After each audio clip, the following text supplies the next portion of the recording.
2 Samuel chapter 16. When David had gone a little past the summit, there was Ziba, the servant of Mephibosheth, who met him with a pair of donkeys, saddled, and on them 200 loaves of bread, 100 bunches of raisins, 100 pieces of summer fruit, and a skin of wine.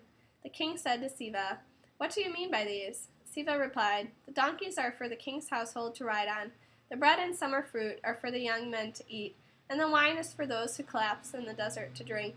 The king asked, "Where is your master's grandson?" Ziba answered the king, "He is staying in Jerusalem, because he said, 'Today the house of Israel will restore my father's kingship to me.'" The king said to Ziba, "Everything that belongs to Mephibosheth is now yours." Ziba answered, "I bow down before you. May I find favor in your sight, my lord king." When King David arrived in Bahurim, there came out from there a man from Shaul's family, named Shimei, the son of Gera, and he came out pronouncing curses and throwing stones at David and all King David's servants, even though all the people, including his bodyguard, surrounded him right and left. When Shimei cursed, he said, get out of here, you killer, you good-for-nothing. Adonai has brought back on you all the blood of the house of Shaul. You usurped his kingship, but Adonai has handed over the kingdom to Avashalom, your son. Now your own evil has overtaken you, because you are a man of blood." Abishai, the son of Zeruiah, said to the king, "Why allow this dead dog to curse my lord the king? Just let me go over and remove his head." The king said, "Do your sons of Zeruiah and I have anything in common? Let him curse. If Adonai tells him, 'Curse David,' who has the right to ask, 'Why are you doing it?'" David then said to Abishai and all his servants, "Look, my own son, who came from my own body, seeks my life. So how much more now this Benjamini? Let him alone, and let him curse, if Adonai told him to.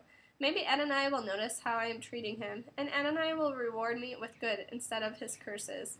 So David and his men went on their way, while on the opposite hillside Shimei kept pace with him, cursing, throwing stones, and flinging dust as he went. The king and all the people with him arrived exhausted, so he rested there. Meanwhile, Avashalom and all the people, the men of Israel, came to Jerusalem, Achitophel with them. Hushai the Archite, David's friend, came to Avashalom and said to him, "Long live the king! Long live the king!" Avashalom asked Hushai, "Is this how you show kindness to your friend? Why didn't you go with your friend?" Hushai replied, "No, but whomever Adonai and this people and all the men of Israel choose, his I will be, and with him I will stay. Moreover, whom should I serve? Shouldn't I serve in the presence of his son?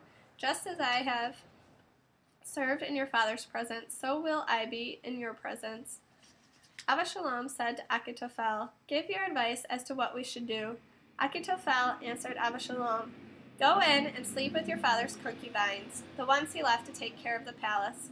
All Israel will hear that your father utterly despises you, and this will strengthen the position of all those who are on your side." So they set up a tent for Avashalom on the roof of the palace, and Avashalom went in to sleep with his father's concubines in the sight of all Israel.